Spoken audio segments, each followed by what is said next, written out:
Samakayah Chakshura Unmilitam Ena Tasmai Shri Gurave Namaha. In continuation of reading of the Holy Book Nectarean, Ocean of the Holy Name, 80, Bhagavad Gita 9.14, Satatam Kirtayanto Mam Yatantasya Cha Dridavrataha Namasyantascha Mam Bhaktya Nitya Yukta Upasate. Always chanting my glories, endeavoring with great determination, bowing down before me, these great souls perpetually worship me with devotion. Because Krishna appears in the hearts of such devotees and establishes their mutual relation, they experience supreme transcendental pleasure. This is confirmed by Gajendra, the king of elephants, in his prayers to the Lord. 81. Srimad Bhagavatam 8.3.20 Ekantino yasya na kanchanartham panchanti e vai bhagavat prapannaha atya adbhutam tascharitam tumangalam gayanta ananda samudra magnaha. Unalloyed devotees who have no desires other than to serve the Lord worship him in full surrender and always hear and chant about his activities, which are most wonderful and auspicious. Thus they always merge in an ocean of transcendental bliss. Such devotees never ask the Lord for any benediction. Devahuti, the mother of divine incarnation of Sri Kapila Deva, came to a similar conclusion, deeply affected by the realization that the Supreme Personality of Godhead had taken birth in her womb just to relieve her from material ignorance. She addressed her son as follows. Srimad Bhagavatam 3.33.7 Aho bhata svapachoto karyan yat jiva agre vartate nama tubhyam te pustapaste juvuhu sansur arya Brahmanachur nama grananti ete. Oh, how glorious are they whose tongues are chanting your holy name. Even if born in the families of dog eaters, such persons are worshipable. Persons who chant the holy name of your lordship must have executed all kinds of austerities and fire sacrifices, and achieved all good manners of the Aryans. To be chanting the holy name of your lordship, they must have bathed at holy places of pilgrimage, studied the Vedas, and fulfilled everything required. Srila Sanatana Goswami renders an even stronger statement.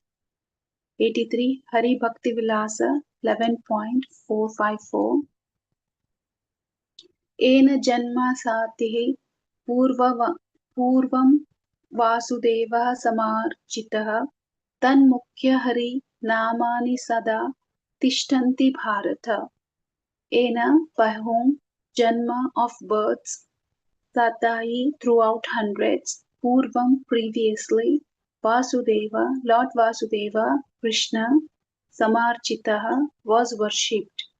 Tanmukhe, on his mouth, Hari Namani, the holy names of Lord Hari, Sada, eternally, Tishtanti, they remain. Bharata, O descendant of Bharata.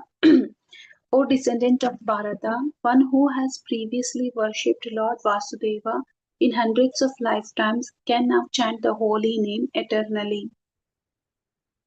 In other words, someone who can chant Krishna's name constantly should be regarded as a devotee who has performed devotional service for many lifetimes. The next verse describes how such great souls realize the pleasure-giving potency of the holy name. 84 Padma Purana Tebhyo namostu bhava vari tahi jirna panka samanga mokshana vichakshana padukubhya krishneti varna yugalam shravanena yesham anandatur bhavati naratitorama vrindaha.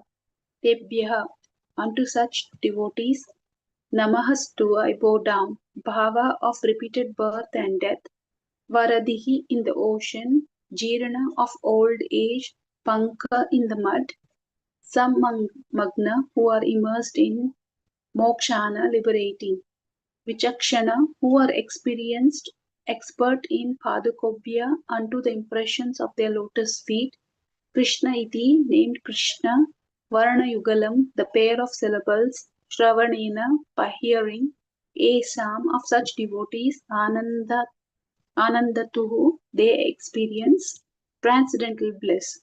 Bhavati, it happens.